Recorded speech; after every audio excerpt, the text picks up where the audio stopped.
Hey there, hunters. Caius Whitefang, pack leader of Scourge Alliance, and I am here today on the PTS. And I wanted to share with you guys some efficiencies I found with the Werewolf build that I'm currently using. We are using the Kina, Reliquin, Blood Moon, Bloodthirsty combo. I have Precise, but I've been testing out using a two-hander or a dual-wield setup with Precise and Sharpened. So I wanted to share some of those DPS comparisons between those two setups, whether you're running an extra precise or sharpened. And I wanted to show you a couple of parses in between those.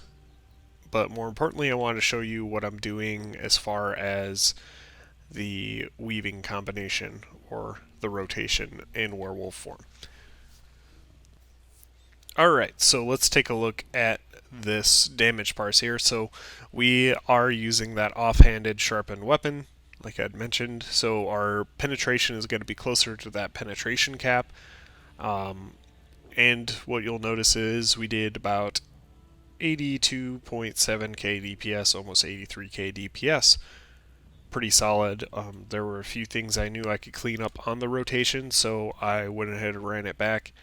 And the second time I was able to push 84, almost 84.5. So that's a really good parse using that extra penetration. But one thing you will want to note when you are using that much penetration, especially going forward in Greymoor, is if your tank is using tremor scale, you don't want to have that much penetration because you're going to be over penetrating your target. So you'll want to be using that precise combo still. So 84.4 is pretty good.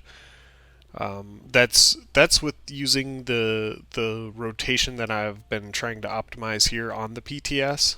So that's what I'll go over here in just a second to show you guys how that works.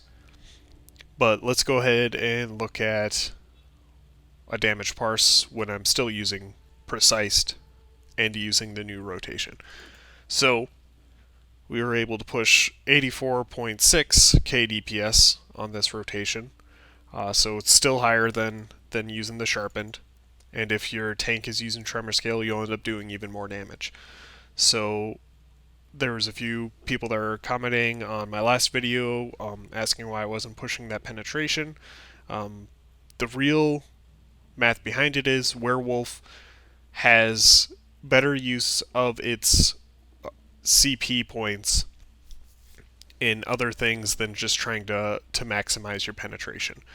Other builds do not do nearly as much damage with their light attacks as a werewolf does, so we're going to utilize our CP points more into the CP constellation that is increasing our light attacks. So with that being said, obviously if you are 100% maximizing your penetration on a target, you should be getting good damage.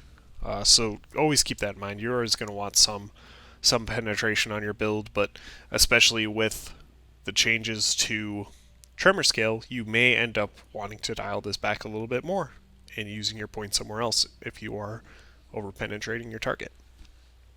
So one thing I did when I came to the PTS is I originally wanted to see what I could do with the new abilities. If I tried to push Hircine's Rage to the highest amount of uptime as possible. And really what ended up happening is you were giving up a lot of your damage ability, so the time that you could be weaving in a Howl of Agony and getting actual damage, you are casting Hircine's Rage and trying to get a boost in all damage done over those next 6 seconds. Basically, you were shooting yourself in the foot if you tried to continuously keep that buff up. You know, if you're trying to keep that buff up 80% of the time in the fight, what you think having 80% uptime on Major Berserk would lead to more damage, but it really doesn't. So what I did is I tried to optimize my damage, and I did that by using Howl of Rage directly before a burst period. So in this build, the burst period is when Blood Moon is going off. You want to optimize all of the hits you can get in during the Blood Moon proc. So what I found is using it at that 3-stack mark. So when your Blood Moon reaches 3 stacks, that's when you want to pop your Hircine's Rage. 4-stack is usually when I try to reapply the Claws of Life, so that keeps going during the duration of the Blood Moon proc. And with those both going, you're going to see a nice little tick up in your damage that you're doing during that burst phase. And since you have a higher DPS mark during that burst phase, it's beneficial to give up a damage ability for 1 second to increase your burst phase by like 12% damage. So that's what we're doing there, and with the Brutal Pounce morph, we're utilizing that when our target is at lower health. If you're in a situation where you're clearing trash and stuff, you can use Brutal Pounce more often, because that Brutal Carnage is going to be giving you a big chunk of weapon damage that's going to increase the rest of your DPS. So when you're fighting a solo boss, though, best reserve that Brutal Pounce for when your target is below 25% health.